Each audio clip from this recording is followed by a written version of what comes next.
Hai teman-teman, perkenalkan namaku Rian. Aku ingin cerita ke kalian, bagaimana aku bisa tidur bersama ibu mertuaku. Mungkin kalian pikir aku sudah gila dan tidak punya pikiran. Tetapi dengar dulu ceritaku ini dan bagaimana menurut kalian.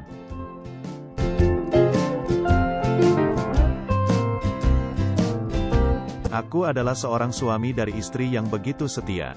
Urusan rumah tanggaku begitu harmonis, dan kami dikaruniai seorang anak ganteng yang baru berusia 2 tahun. Usiaku saat ini baru menginjak 28 tahun. Ibu mertuaku adalah wanita yang paling pintar merawat diri. Di usianya yang menginjak kepala 4 tidak membuat tampilannya terlihat seperti ibu-ibu yang sudah memiliki cucu. Bapak mertuaku seorang arsitek dan saat peristiwa ini terjadi, beliau sedang ada di luar Pulau Jawa. Ibu mertuaku saat itu terkena demam, sudah 2 hari panasnya tidak turun-turun. Sudah dibawa ke dokter, namun ibu mertua memilih untuk berobat jalan. Karena rumahku lebih dekat daripada rumah ipar-iparku, dengan otomatis aku dan istriku bergantian untuk menjaga dan merawat ibu mertuaku. Istriku sangat sayang sama ibunya dan dia membagi tugas untuk mengurus aku beserta anakku dan merawat ibu mertuaku. Aku mendapatkan jaga selepas pulang kerja, dan istriku menjaga dari pagi hingga aku pulang kerja. Aku pulang dulu ya, kalimat terakhir yang istriku ucapkan di malam itu. Istriku pulang bersama anak kesayanganku, dan tinggallah aku dan ibu mertuaku yang tergolek lemas di dalam kamarnya. Aku menyalakan TV, dan saat itu ada film action menarik yang menemani malamku saat itu. Saat sedang asyik nonton, tiba-tiba aku dipanggil ibu mertuaku dan bergegaslah aku menuju kamar ibu mertuaku yang memang sengaja tidak dikunci. "Iya Ma, ada apa?" tanyaku kepada ibu mertuaku. Aku memanggil ibu mertuaku dengan panggilan Mama, karena hampir semua menantunya memanggil Mama, otomatis aku pun ikut tradisi itu. "Mama keringatan pengen ganti daster Mama. Tolong ambilin daster Mama di dalam lemari," ucap ibu mertuaku kepadaku. Karena demam, Mama begitu banyak mengeluarkan keringat apalagi setelah minum obat. Aku memberi daster baru sebagai penggantinya, dengan segera berbalik badan karena takut Mama berpikir macam-macam.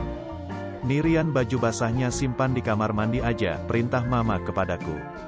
Dan aku pun langsung berbalik badan, sambil mengambil baju Mama yang sudah basah oleh keringatnya. Sesaat aku keluar dari kamar mandi yang lokasinya tidak jauh dari kamar Mama, aku sudah tidak lihat lagi tubuh Mama mertuaku. Mama sudah terlentang dengan selimut tebal menutupinya, tinggal bagian muka saja yang tidak tertutup. "Kamu malam ini tidur di samping Mama aja, biar kalau ada apa-apa Mama bisa bangunin kamu," ucap Mama terhadapku. Lewat jam 10 malam, mata sudah mulai rapat, aku langsung bergegas ke kamar Mama, dan menjatuhkan diri di kasur yang memang lebih empuk daripada punya aku di rumah. Aku tidak tahan lagi, mataku mulai tertutup mungkin karena faktor kelelahan setelah bekerja. Sekitar jam 3 dini hari Mama membangunkan aku, dia menggigil kedinginan dan meminta aku untuk menambah selimut tebal lagi. Dengan kondisi yang masih ngantuk, aku pun mengambil selimut tebal jenis bed cover, dan segera menutup tubuh Mama agar tidak menggigil kedinginan. Muka Mama saat itu pucat pasi, bibir berubah jadi putih dan bergetar. Keringat dengan deras muncul di mukanya. Aku bingung sekali saat itu dan apa yang harus aku lakukan, mau telepon istri tapi takut ganggu istirahatnya. Akhirnya aku mengingat saat kejadian istriku menggigil kedinginan dulu, aku memeluk erat tubuhnya hingga suhu tubuh istriku normal kembali. Tapi aku masih ragu apakah trik ini berhasil ampuh di tubuh Mama.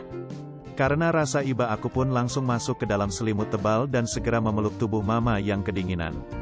Kurang lebih setengah jam, bibir Mama mulai berubah warnanya menjadi biasa dan keringat tidak lagi deras.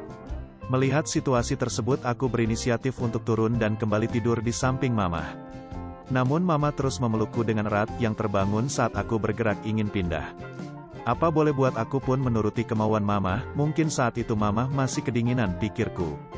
Dan tidak terasa ayam sudah berkokok menunjukkan jam 7 pagi, dan istriku pun datang bersama anakku dan aku pun bergantian dengan istriku dan siap-siap untuk bekerja. Nah, bagaimana menurut kalian dengan ceritaku ini? Apa kalian pernah mengalami hal seperti ini juga?